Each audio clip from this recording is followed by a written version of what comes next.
আওয়ামী লীগের পুনর্বাসন ইস্যুতে হাসনাতের ফেসবুক পোস্ট ঘিরে নানা গুঞ্জন। অন্তর্বর্তী সরকার গঠন নিয়ে নানা তথ্য জানালেন আসিফ মাহমুদ। সেনাপ্রধান লাস্ট আমাদেরকে বলেছিল যে আমি বুকে পাথর চাপা দিয়ে এই সিদ্ধান্তটা মেনে নিচ্ছি। ফ্যাসিবাদী দলকে নিষিদ্ধের দাবিতে বিক্ষোভ।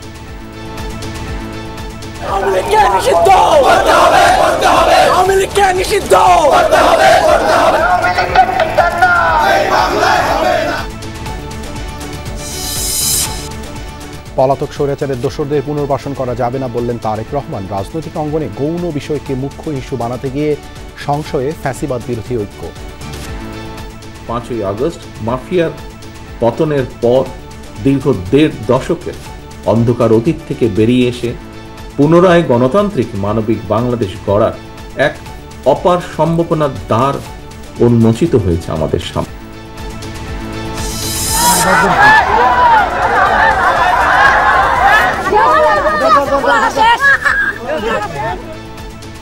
নরসিংদীর চরাঞ্চলে আওয়ামী লীগ ও বিএনপির সংঘর্ষে নিহত 2, আহত অন্তত 10। এলাকায় উত্তেজনা।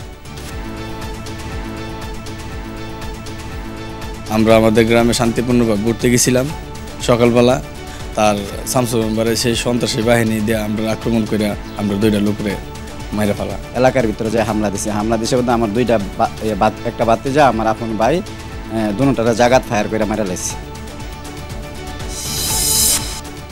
গুলশানে সন্ত্রাসীদের গুলিতে নিহত সুমন আগেই পেয়েছিলেন হত্যার হুমকি। দাবি পরিবারের আধিপত্য নিয়ে দ্বন্দ্ব ছিল প্রতিপক্ষ সেন্টুর সাথে।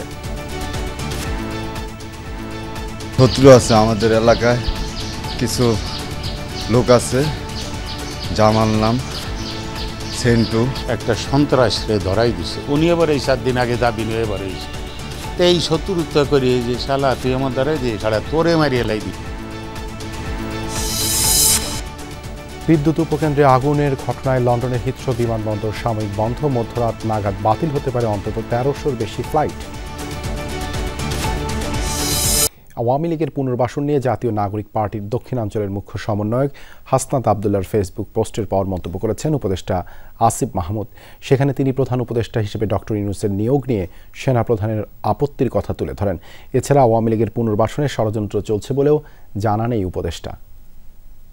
6 তারিখ আর্মির সাথে আমাদের একটা বৈঠক হয়, 3 বাহিনী প্রধান, তারপর রাষ্ট্রপতি, প্রায় 4 ঘন্টার একটা বৈঠক হয়। যেটার মূল কথাটা ছিল যে সেনাপ্রধানের দিক থেকে মূল ভেটোটা ছিল যে ডক্টর মোহাম্মদ ইউনূস কেন, why not any other person. উনি বারবার বলার চেষ্টা করছিলেন যে ডক্টর মোহাম্মদ ইউনূসের নামে মামলা আছে, তিনি একজন কনভিক্টেড পারসন। একজন কনভিক্টেড পারসন আসলে কিভাবে হতে পারে, একটা দেশের প্রধান উপদেষ্টা হতে পারে। উনি তখন সরাসরি বলেছেন যে আওয়ামী লীগের অন্তর্বর্তীকালীন সরকারটা তো সবার কাছে গ্রহণযোগ্য হতে হবে।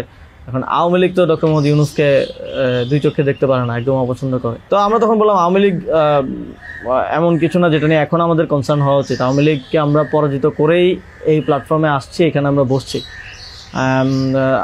আওয়ামী লীগ কি চাইলেও না চলে এটা এখন আর ম্যাটার করে না। এবং সেনাপ্রধান লাস্ট আমার মনে পড়ে আমাদেরকে বলেছিল যে আমি বুকে পাথর চাপা দিয়ে এই সিদ্ধান্তটা মেনে নিচ্ছি। এর আগে গত রাতে ফেসবুকে দেওয়া পোস্টে আওয়ামী লীগ পুনর্বাসনের সমঝোতা করতে ছাত্র নেতাদের উপর চাপ প্রয়োগের অভিযোগ করেন 24-এর গণ অভ্যুত্থানের অন্যতম সংগঠক হাসনাত আবদুল্লাহ। পোস্টটিতে তিনি লেখেন, আওয়ামী লীগ নেতা সাবির হোসেন চৌধুরী, সাবেক স্পিকার ডক্টর শিরিন শারমিন চৌধুরী ও ঢাকা দক্ষিণ সিটির সাবেক মেয়র ফজলে নূর তাপসকে সামনে রেখে আওয়ামী লীগকে ফিরিয়ে আনার পরিকল্পনা সাজানো হচ্ছে। জাতীয় নাগরিক পার্টি এনসিপির এই নেতা দাবি করেন, গত 11 মার্চ দুপুর 2:30টার দিকে তিনি সহ আরও 2 জনের কাছে সেনানিবাস থেকে এই পরিকল্পনা উপস্থাপন করা হয়। আসন সমঝোতার বিনিময়ে প্রস্তাব মেনে নিতে বলা হয়। জানানো হয় ইতিমধ্যে একাধিক রাজনৈতিক দলকেও এই প্রস্তাব দেওয়া হয়েছে, তারা শর্ত সাপেক্ষে আওয়ামী লীগের পুনর্বাসনে রাজি হয়েছে।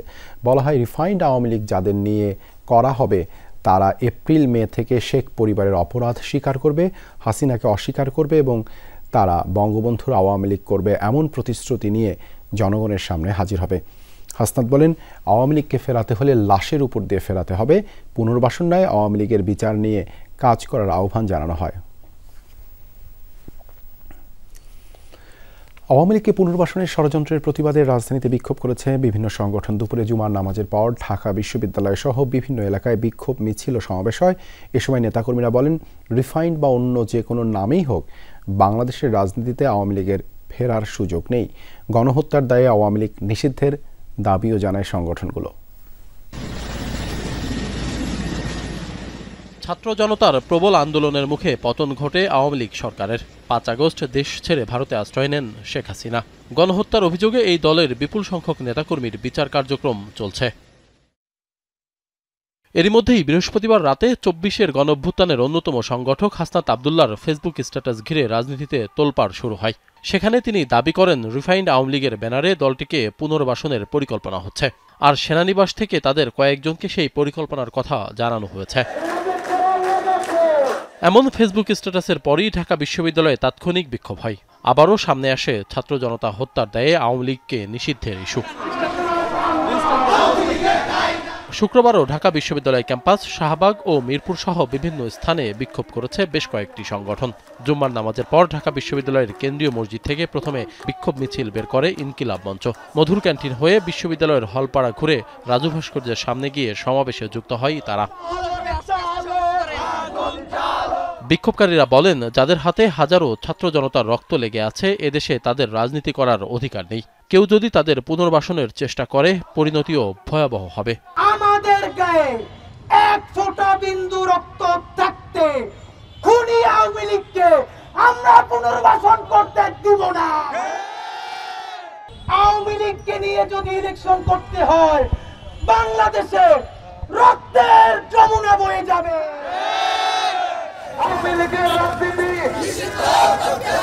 আওয়ামী লীগকে নিষিদ্ধের দাবি করে একই জায়গা থেকে বিক্ষোভ শুরু করে গণতান্ত্রিক ছাত্র সংসদ। মিছিলটি শাহবাগ হয়ে বিশ্ববিদ্যালয়ের কেন্দ্রীয় লাইব্রেরির সামনে গিয়ে শেষ হয়। তাদের অভিযোগ, দিল্লির প্রেসক্রিপশনে আওয়ামী লীগকে পুনর্বাসনের অপচেষ্টা হচ্ছে। এখন যারা আওয়ামী লীগের পুনর্বাসনের স্বপ্ন দেখছে, তারা এই রক্তগুলো দেখে নাই, তারা এই দুঃস্বপ্ন দুঃস্মৃতি ভুলে যাচ্ছে। আমরা ভুলি নাই, আমরা রাজপথে আছি। আগস্ট মাসে আমরা যেভাবে আওয়ামী লীগের বিরুদ্ধে রাস্তায় ছিলাম, এখন আমরা সেভাবেই আছি। যতদিন পর্যন্ত আমাদের শরীরে এক বিন্দু রক্ত আছে, আমরা ততদিন পর্যন্ত বাংলাদেশে আওয়ামী লীগের রাজনীতি ফিরে আসতে দেব না। আমরা স্পষ্টভাবে বলে দিতে চাই, আওয়ামী লীগ নামে এবং নৌকা প্রতীকে বাংলাদেশে আর কোনো রাজনীতি চলবে না। রিফর্মড আওয়ামী লীগ, রিফাইন্ড আওয়ামী লীগ বলতে কোনো আওয়ামী লীগ হয় না। এদেশে আর কখনো ভারতের তাবেদারি চলবে না বলেও হুঁশিয়ারি করেন ছাত্রনেতারা। আশিক মাহমুদ, যমুনা নিউজ, ঢাকা। আওয়ামী লীগ নিষিদ্ধের দাবিতে দেশের বিভিন্ন স্থানেও বিক্ষোভ মিছিল করেছে শিক্ষার্থীরা। জুমার নামাজের পর বিশ্ববিদ্যালয় ক্যাম্পাসগুলোতে গণমিছিল বের করা হয়। এ সময় দ্রুততম সময়ের মধ্যে দেশের রাজনীতি থেকে আওয়ামী লীগকে নিষিদ্ধের পাশাপাশি দলটিকে ফেরাতে যারা কলকাঠি নাড়ছেন তাদের বিরুদ্ধে হুঁশিয়ারি দেন ছাত্র জনতা।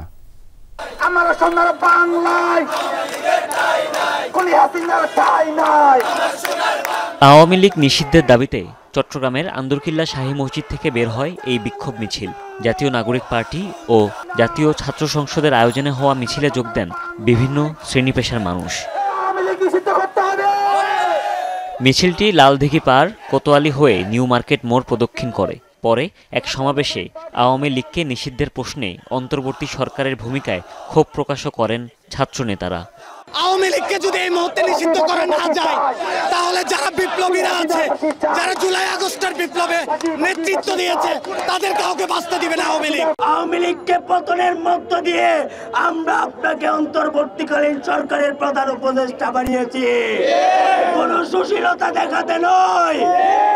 জুমার নামাজ শেষে জাহাঙ্গীরনগর বিশ্ববিদ্যালয়ে বের হয় গণমিছিল। দ্রুততম সময়ের মধ্যে দেশের রাজনীতি থেকে আওয়ামী লীগকে নিষিদ্ধের দাবি জানান শিক্ষার্থীরা। আওয়ামী লীগ নিষিদ্ধ করার কোনো পরিকল্পনা অন্তর্বর্তীকালীন সরকারের নেই, সেই বক্তব্যের আমরা তীব্র নিন্দা জানাচ্ছি। যে ধরনের ষড়যন্ত্রের সাথে লিপ্ত হচ্ছে আজ আওয়ামী লীগকে আবার পুনর্বাসন করার জন্য, আমরা তার তীব্র নিন্দা জানাই। একই দাবিতে বিক্ষোভ হয়েছে রাজশাহী বিশ্ববিদ্যালয়ে। বাংলার মাটিতে আওয়ামী লীগকে রাজনীতি করতে না দেওয়ার হুঙ্কার শিক্ষার্থীদের। আওয়ামী লীগকে ফিরিয়ে আনার চেষ্টা করছে, কিন্তু তারা হয়তো ভুলে গেছে আমরা সেই যোদ্ধা যারা আমাদের ভাইয়ের রক্ত, বোনের রক্ত মেখে আজকে রাজপথে দাঁড়িয়ে আছি। গত 16 বছর এই বাংলাদেশে ফ্যাসিবাদ কায়েমকারী দল আওয়ামী লীগের রাজনীতি এই বাংলার জমিনে নিষিদ্ধ করার জন্য আজকে আমাদের রাজশাহীর ছাত্র জনতা আমরা মাঠে নেমে এসেছি। জুলাই আন্দোলনের রক্তের দাগ এখনও শুকায়নি এমন মন্তব্য করে রংপুর বেগম রোকেয়া বিশ্ববিদ্যালয়ের শিক্ষার্থীরা বলেন, এরই মধ্যে আওয়ামী লীগকে ফেরাতে যারা কলকাঠি নাড়ছেন তাদের বিরুদ্ধেও রাজপথে থাকবে ছাত্র জনতা। গণহত্যার বিচার এই বাংলার মাটিতে না হওয়া পর্যন্ত আওয়ামী লীগকে যে বা যারাই পুনর্বাসিত করার চেষ্টা করবে না কেন তাদেরকে এই ছাত্র জনতা প্রতিহত করতে প্রস্তুত রয়েছে। পাশাপাশি দ্রুত জুলাই আন্দোলনে গণহত্যাকারীদের বিচার নিশ্চিতের তাগিদ জানান শিক্ষার্থীরা। হুমায়ুন রশিদ, যমুনা নিউজ।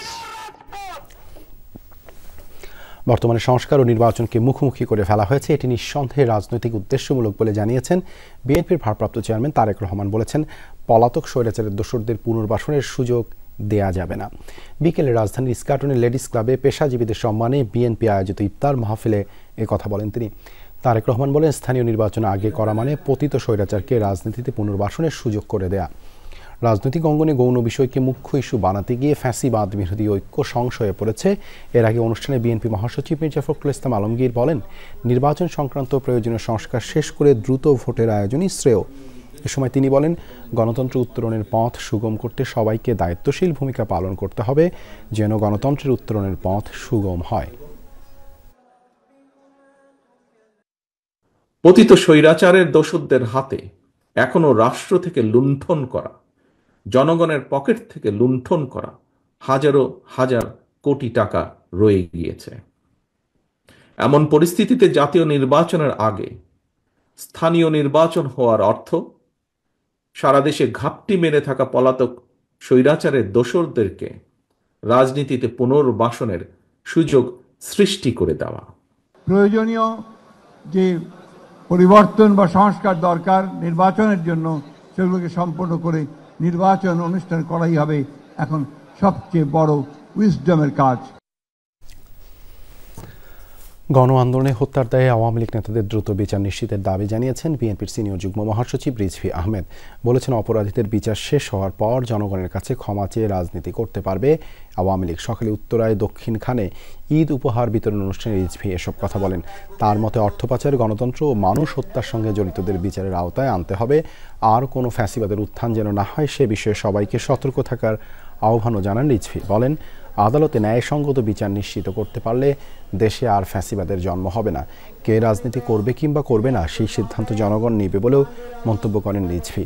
বলেন, শেখ হাসিনা আমলের পুনরাবৃত্তি চায় না বিএনপি।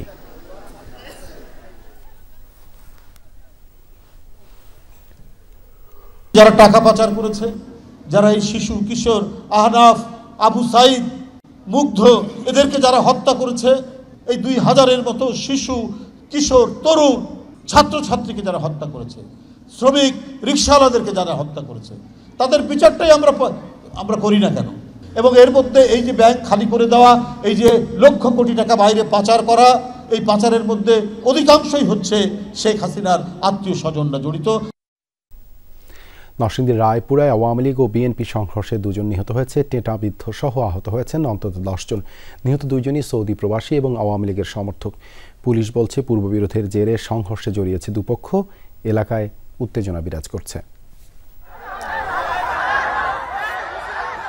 তখনও ভোরের আলো ফোটেনি পুরোপুরি। তার আগেই রণক্ষেত্র রায়পুরার মোহিনীপুর গ্রাম। সংঘর্ষে জড়ায় আওয়ামী লীগ ও বিএনপি।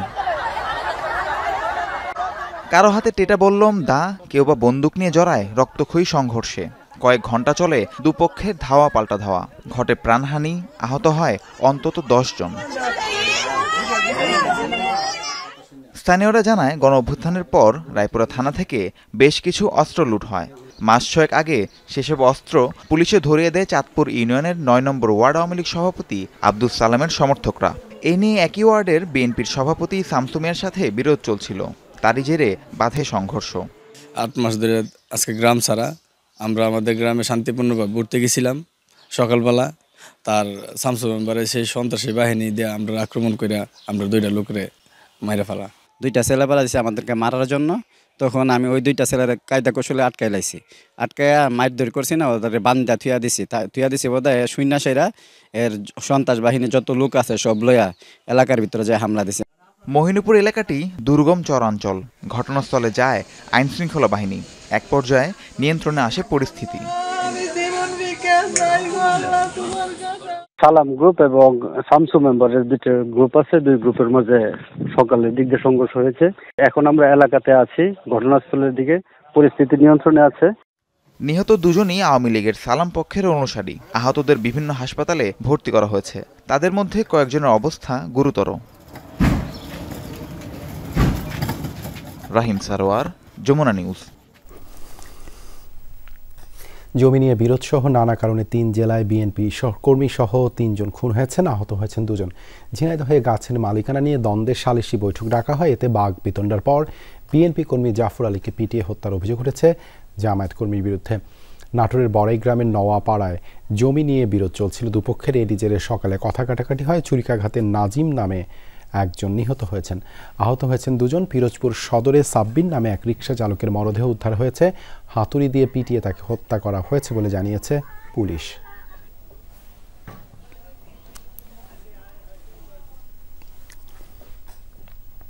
গুলশানের সন্ত্রাসীদের গুলিতে নিহত সুমনকে আগেই হত্যার হুমকি দিয়েছিল মহাখালীর টিবি গেট এলাকার সেন্টু গ্রুপ। এই তথ্য জানিয়ে স্বজনরা বলছেন, এই সেন্টুকে অস্ত্রসহ সুমনই পুলিশে ধরিয়ে দিয়েছিল। পুলিশও অন্তকন্দল থেকে হত্যাকাণ্ড ধরে আসামি গ্রেপ্তারে অভিযান চালাচ্ছে।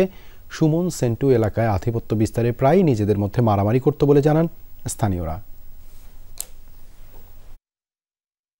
গুলশানের পুলিশ প্লাজার সামনের সড়ক বৃহস্পতিবার রাতে মহাখালীর টিবি গেট এলাকার ইন্টারনেট ব্যবসায়ী সুমনের সাথে ধস্তাধস্তি হয় কয়েকজনের।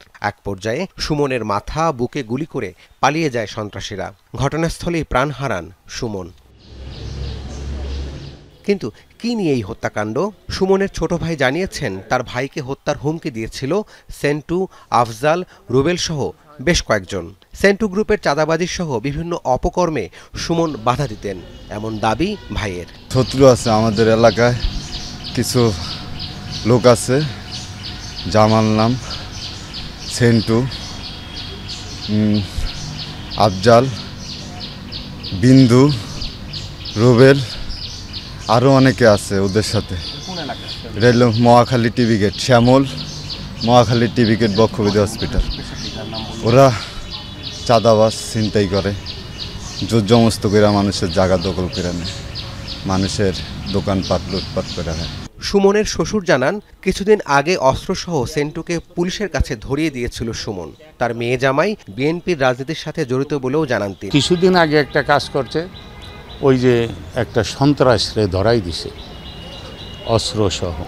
উনি এবার এই 7 দিন আগে দাবি নিয়ে এবার হয়েছে, তো এই শত্রুতা করি যে শালা তুই আমার দ্বারাই দিয়ে খাড়া তোরে মারিয়ে লাই দিই। মহাখালী টিবি গেট এলাকায় গিয়ে সুমনের বিষয়ে জানতে চাইলে কেউ ক্যামেরায় কথা বলতে রাজি হননি। সুমনের বন্ধুরাও হত্যাকাণ্ড নিয়ে কথা বলতে চান না। তবে জানা যায়, সুমন এলাকার চাঁদাবাজি সহ বিভিন্ন অপরাধে জড়িত। পুলিশেরও ধারণা, পূর্বশত্রুতার জেরেই এই হত্যাকাণ্ড। ওকে গ্রেপ্তারও করা হয়েছিল গত 19শে জানুয়ারি। এরপরে গ্রেপ্তার করে কোর্টে প্রেরণ করলে ও কয়েকদিন আগে জামিনে মুক্ত হয়েছে। বাদীর পক্ষ থেকে একটা অভিযোগ আসছে, আমরা সব অ্যাঙ্গেলই আমরা খতিয়ে দেখছি। নিহতের বিরুদ্ধে গুলশান, বনানী সহ কয়েকটি থানায় অন্তত 7টি মামলা আছে বলে জানায় পুলিশ। রাব্বি সিদ্দিকী, যমুনা নিউজ, ঢাকা। আওয়ামী লীগকে পুনর্বাসনের চেষ্টা করলে আবার অভ্যুত্থানের সৃষ্টি হবে। বিচারের আগে আওয়ামী লীগের আর রাজনীতি করার সুযোগ নেই, এমনটাই জানান হেফাজতে ইসলাম বাংলাদেশের যুগ্ম মহাসচিব মামুনুল হক। ঘোষণা অনুযায়ী জুমার নামাজের পর বায়তুল মোকাররমের উত্তর গেটে হেফাজতে ইসলাম বাংলাদেশ ও খেলাফত মজলিস বিক্ষোভ করে। সেখানে বিশ্ব সম্প্রদায়ের প্রতি গাজায় হামলা, হত্যাকাণ্ড বন্ধে ভূমিকা রাখার আহ্বান জানানো হয়। একই সাথে বিশ্ব মুসলিম সংস্থাগুলোকে ঐক্যবদ্ধ হওয়ার আহ্বান জানান মামুনুল হক। বলেন, বিচারের আগে আওয়ামী লীগ ও শেখ হাসিনার নাম নিতে চায় না দেশের মানুষ। আওয়ামী লীগকে রাজনীতি করতে হলে দেশের জনগণের রক্তের উপর দিয়ে যেতে হবে, এমনটা উল্লেখ করেন তিনি।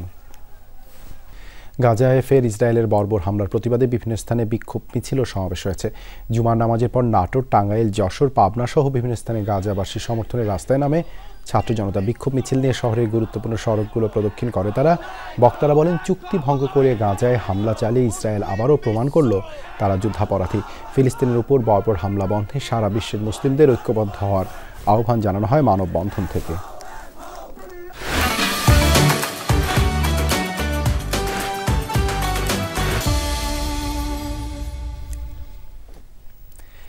এক সপ্তাহ পেরোলেই ঈদ, তাই জমজমাট কেনাকাটা। পরিবারের নানা বয়সী সদস্যদের আনন্দ বাড়াতে অনেকেই ছুটির দিনে সারছেন বাজার। ভিন্ন শপিং মলে ঘোরার ঝামেলা এড়াতে ভিড় জমাচ্ছেন যমুনা ফিউচার পার্কে। একই ছাদের নিচে বিপুল পণ্যের সমাহার থাকায় যেমন সময় বাঁচছে, তেমনি খোলামেলা পরিসর দিচ্ছে স্বাচ্ছন্দ্যে কেনাকাটার সুযোগ। চাঁদ রাত যত কাছাকাছি আসছে ততই বাড়ছে ব্যস্ততা।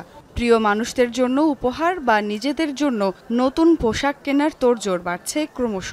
আর ঈদের সব কেনাকাটা এক ছাদের নিচে পেতে যমুনা ফিউচার পার্কে ভিড় করছেন ক্রেতারা। রমজানের শুরু থেকেই ফিউচার পার্কের শোরুমগুলোতে উঠেছে হরেক রকম নতুন কালেকশন, আছে আকর্ষণীয় মূল্য ছাড়ও। তাই সব ধরনের কেনাকাটায় যমুনা ফিউচার পার্কই সাধারণ ক্রেতার প্রথম পছন্দ।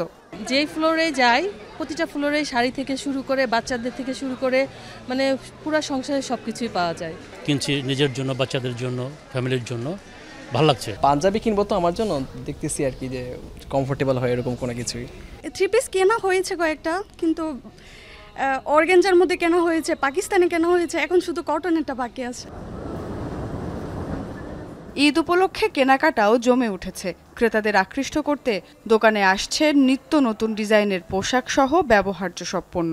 ক্রেতাদের চাপ তুলনামূলকভাবে বেড়েছে, আর আমাদের কালেকশন মোটামুটি সবই চলে এসছে।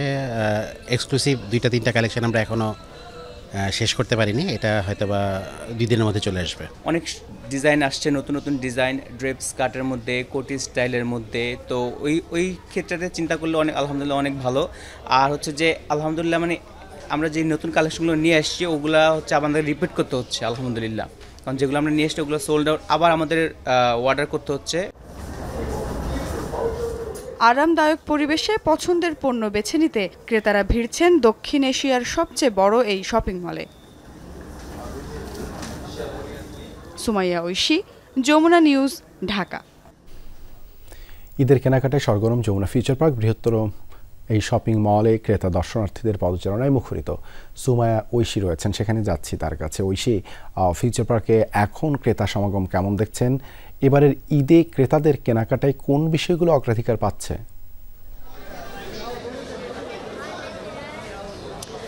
দেবাশিস, আজকে কিন্তু দুপুরের পর থেকেই ক্রেতা সমাগম বাড়ছে যমুনা ফিউচার পার্কে। যেহেতু আজকে ছুটির দিন, ফলে প্রচুর মানুষ যমুনা ফিউচার পার্কে আসছেন তাদের পছন্দের পণ্যগুলো কিনতে এবং প্রিয়জনদেরকে উপহার দিতে বা নিজেদের জন্য কেনাকাটার জন্য যমুনা ফিউচার পার্কে বেছে নিচ্ছেন। বেশ কয়েকজনের সঙ্গে আমাদের কথা হয়েছে, তারা কিন্তু বলেছেন যে যমুনা ফিউচার পার্ক যেহেতু একই ছাদের নিচে সব পাওয়া যাচ্ছে, সুতরাং তারা এই শপিং মলটিকে বেছে নিচ্ছেন। দক্ষিণ এশিয়ার সর্ববৃহৎ shopping mall Jamuna Future Park, সেটা আমরা জানি, এবং সে কারণেই আসলে প্রচুর কালেকশন থাকে প্রতি বছরই ঈদের সময়। এবছরও কোনো তার ব্যতিক্রম হয়নি।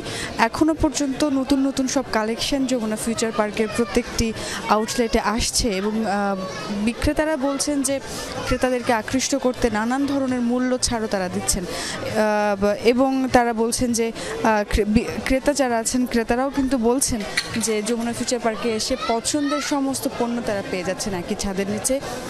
পুরো পরিবারের সমস্ত পণ্য তারা কিনতে পারছেন এবং তারা বলছেন যে পোশাকের পাশাপাশি অন্যান্য যে সমস্ত সামগ্রী রয়েছে ঈদের জন্য কেনাকাটার, সেগুলো তারা যমুনা ফিউচার পার্কে এসে পাচ্ছেন। ফলে প্রথম পছন্দই যমুনা ফিউচার পার্ক ক্রেতাদের। দেবাশিস, ধন্যবাদ ঐশী যুক্ত হবার জন্য। ঈদ মানে আনন্দ, আর এমন আনন্দের সাথে যদি যোগ হয় লম্বা ছুটি, তাহলে খুশি হয় বাঁধ ভাঙা। এবার ঈদুল ফিতরে দেশবাসী উপভোগ করতে পারবে 9 দিনের একটানা ছুটি। কেউ কেউ 2-1 দিন সমন্বয় করে টানা 12 দিনের ছুটিও পাচ্ছেন। ঘুরে বেড়ানোর পাশাপাশি লম্বা ছুটি পরিবারের সাথে উপভোগ করার পরিকল্পনা সবার। ঈদুল ফিতর অথবা ঈদুল আজহা, 2 ঈদেই এতদিন ধরে বাংলাদেশে সরকারি ছুটি ছিল 3 দিন করে। সাপ্তাহিক বন্ধ মিলিয়ে সেই ছুটি সর্বোচ্চ হতো 5 দিন। তবে চলতি বছরের হিসেবটা অন্যরকম। ঈদ উপলক্ষে সরকারি ছুটি ঘোষণা করা হয়েছে 5 দিনের। সবশেষ 3 এপ্রিলও নির্বাহী আদেশের ছুটি ঘোষণা করা হয়েছে। সব মিলিয়ে মার্চের 28 তারিখ থেকে এপ্রিলের 5 তারিখ পর্যন্ত মোট 9 দিনের দীর্ঘ ছুটিতে যাচ্ছে বাংলাদেশ। লম্বা ছুটি হওয়াতে অনেকে ভাগে ভাগে যাইতে পারতেছে, কেউ কেউ ফ্যামিলিকে আগে রেখে আসতেছে, পরে যাচ্ছে। এই জিনিসটার সুবিধা পাচ্ছে। ওই যে এত এত লম্বা ছুটি পেলাম, ফ্যামিলিকে নিয়ে এনজয় করব, এইটাই সবচেয়ে বড় দিক। গ্লোবালি এরকম ছুটি হয়ে থাকে আমাদের দেশে, এটাই হলো মেজর ফেস্টিভ্যাল, সো এটা ফাইন এনাফ।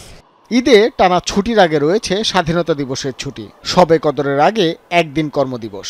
অনেকেই সেদিন অর্জিত ছুটি নিয়ে টানা 11 দিন ছুটি উপভোগ করতে পারবেন। ওই যে বললাম, আমি তো এখনো শিওর না যে আমি 9 দিন ছুটি পাবো কিনা। আমি যে কয়দিন ছুটি পাবো সেটা তো এখন আমি শিওর না। তাছাড়া পড়াশোনার দিকে বেশি নজর, কারণ এসএসসির মাত্র 10 দিন আগে ঈদটা।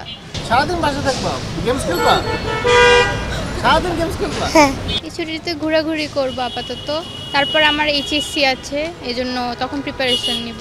এই লম্বা ছুটির কারণে এবার ঘরে ফেরা কিংবা বাড়ি থেকে রাজধানীতে আসা দুটোই আরামদায়ক হবে বলে বিশ্বাস নগরবাসীর। যেমন আমাদের 4 রাত পর্যন্ত আমাদের সেলটা হতো, এবার যেহেতু 4 দিন আগে আমাদের ছুটি হচ্ছে, 4 থেকে 5 দিন আগে ছুটি, দ্যাটস ওয়াই কিন্তু আমার ওই টাইমটা পুরো ফ্রি হয়ে যাবে ঢাকা। সবাই যেহেতু ফ্যামিলি আমরা সবাই একসাথে হবো, অবশ্যই বেশি খুশি অন্যান্য বারের চেয়ে। ঈদেই তো সবসময় ছুটি পাওয়া যায়, এই ছুটিটা সবসময় বাড়িতেই কাটানো হয়, বাড়িতে ফ্যামিলির সাথে এনজয় করা হয়। বিজনেস করি ফুড আইটেম, তো ঈদে ঢাকাতেই থাকা হয়, তো লম্বা ছুটি মানে ফুড বিক্রি করার জন্য বেশি সুযোগ।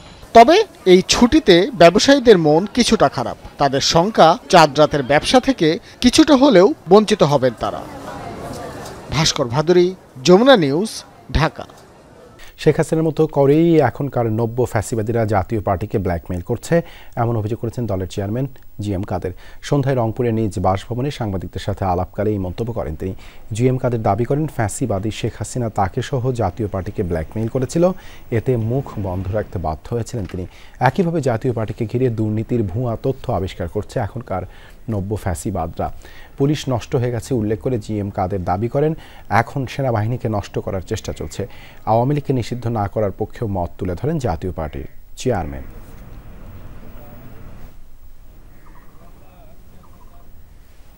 আমার মুখটা বন্ধ করার জন্য যেটা শেখ হাসিনা যেটা করেছে ফ্যাসিবাদ, সেই নব্য ফ্যাসিবাদ এখন শুরু করেছে। শেখ হাসিনা যেটা করে আমাদেরকে ঠকানোর চেষ্টা করেছে, ধমক দিয়ে বিভিন্নভাবে ব্ল্যাকমেইল করে, এখন ওনারা আমাকে ব্ল্যাকমেইল করতে চাচ্ছে। হজ ওমরার ক্ষেত্রে বিমানের টিকিটে সিন্ডিকেট আর থাকবে না, এমনটাই জানিয়েছেন ধর্ম উপদেষ্টা ডক্টর আফম খালিদ হোসেন। দুপুরে কক্সবাজারে জেলা মডেল মসজিদ ও ইসলামিক সাংস্কৃতিক কেন্দ্রের উদ্বোধনী অনুষ্ঠানে তিনি কথা জানান। চিফ অ্যাডভাইজার মহোদয় আরও অন্য মন্ত্রণালয়ের সহযোগিতায় আমরা একটা নীতিমালা করে দিয়েছি। এখন টিকিট বুকিং করতে গেলে পাসপোর্টের নাম্বার দিতে হবে। গ্রুপ টিকিট করে আপনি 30টা 40টা কেটে রাখলেন, তারপর আপনি এগুলোর দাম বাড়াই দিলেন, দ্বিগুণ ত্রিগুণ বেড়ে গেল, এটা হবে না। এমন এক বিয়ের আয়োজন যেখানে নেই সুস্বাদু সব খাবার দাবার, যে বিয়েতে আবার বরের কথা বলা বারণ। প্রাচীন রীতি মেনে কনের পোশাকের ওজন প্রায় 15 কেজি। তবে ঐতিহ্যের মিশেলে প্রাচীন সংস্কৃতিকে আরও সমৃদ্ধ করে তোলে মণিপুরী সম্প্রদায়ের বিয়ের এমন আয়োজন। মৌলভীবাজার থেকে ফিরে সহকর্মী ফারহানা ন্যান্সি জানাচ্ছেন, মণিপুরী বিয়ের সব রীতিনীতি আর রঙিন ছবি ক্যামেরাবন্দি করেছেন লুৎফর রহমান।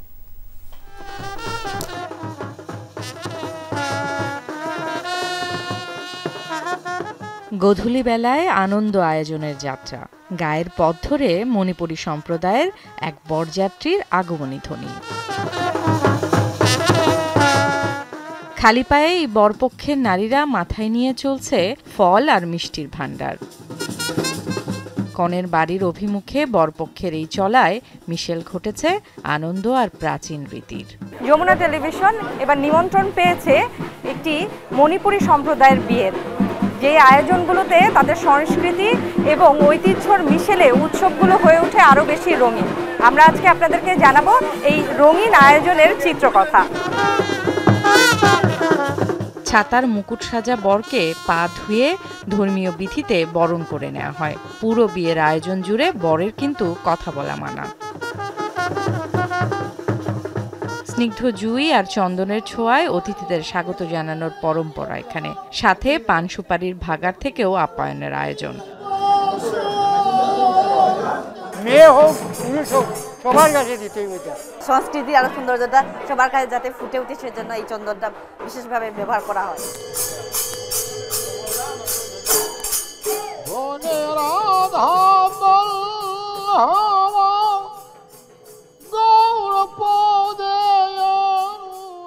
মণিপুরী বিয়ের মূল আনুষ্ঠানিকতায় থাকে সংকীর্তন। 6 থেকে 7 জনের বাদক দল মন্দিরা আর মৃদঙ্গের তালে তালে মাদকতা ছড়ায়। কীর্তনের বর্ণনায় স্রষ্টা আর সৃষ্টির নামে নবদম্পতির মঙ্গল কামনা।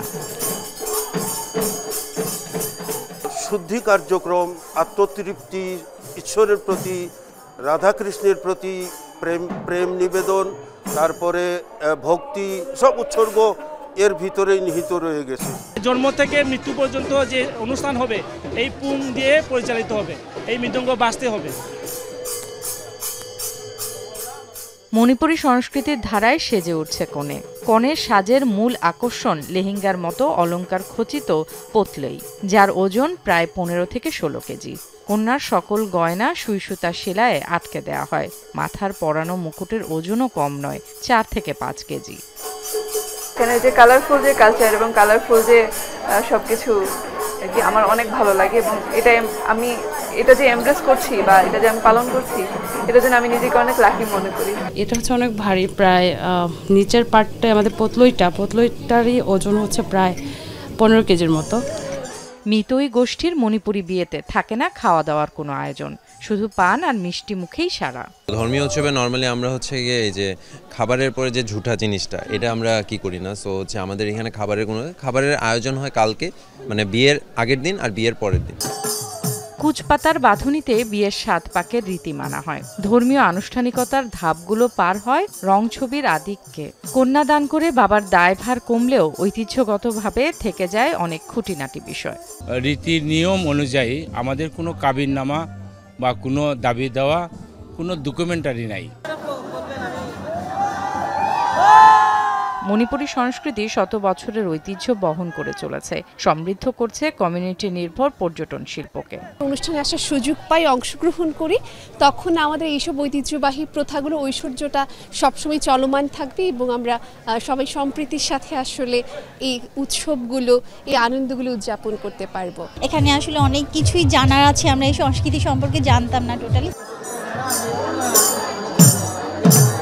কন্যাদানের যে রীতি, সেই রীতির পর এখন 7 পাকের যে খোঁড়ার রীতি, সেই রীতি সম্পাদন হচ্ছে। তারপরেই আসলে ধর্মীয় যে আনুষ্ঠানিকতা, সেই আনুষ্ঠানিকতা শেষ হয়ে যাবে। তারপরে আসলে এই ঐতিহ্য আর সংস্কৃতির মিশেলে বেঁচে থাকবে মণিপুরী সম্প্রদায়ের এমন অনেক উৎসব। Farhana Nancy, Jamuna News, Kamalganj, Moulvibazar. শুক্রবার সারাদিনের জন্য বন্ধ ঘোষণা করা হয়েছে ইউরোপের ব্যস্ততম বিমানবন্দর হিথ্রো এয়ারপোর্ট। ফলে বিমানবন্দরটির 1300-র বেশি ফ্লাইট বাতিল হওয়ার শঙ্কায়। এতে ব্যাহত হচ্ছে বিশ্বজুড়ে উড়োজাহাজ চলাচল। মূলত বিমানবন্দরের নিকটবর্তী একটি বৈদ্যুতিক উপকেন্দ্রে ভয়াবহ অগ্নিকাণ্ডের ঘটনায় নেওয়া হয়েছে এই সিদ্ধান্ত। এই উপকেন্দ্র থেকেই হিথ্রো বিমানবন্দরে বিদ্যুৎ সরবরাহ করা হতো। শুক্রবার ভোরে লন্ডনের হিথ্রো বিমানবন্দরের পাশে বৈদ্যুতিক উপকেন্দ্রে ভয়াবহ অগ্নিকাণ্ড হয়। সময়ের সাথে সাথেই বাড়তে থাকে আগুন। এর জেরে আতঙ্ক ছড়ায় পুরো এলাকায়। হিথ্রোর মতো গুরুত্বপূর্ণ বিমানবন্দরের পাশের বিদ্যুৎ কেন্দ্রে আগুনের ঘটনায় নড়েচড়ে বসে প্রশাসন। বিদ্যুৎ সরবরাহ বন্ধ এবং নিরাপত্তার জেরে শুক্রবার সারাদিনের জন্য বন্ধ ঘোষণা করা হয় বিমানবন্দরটি।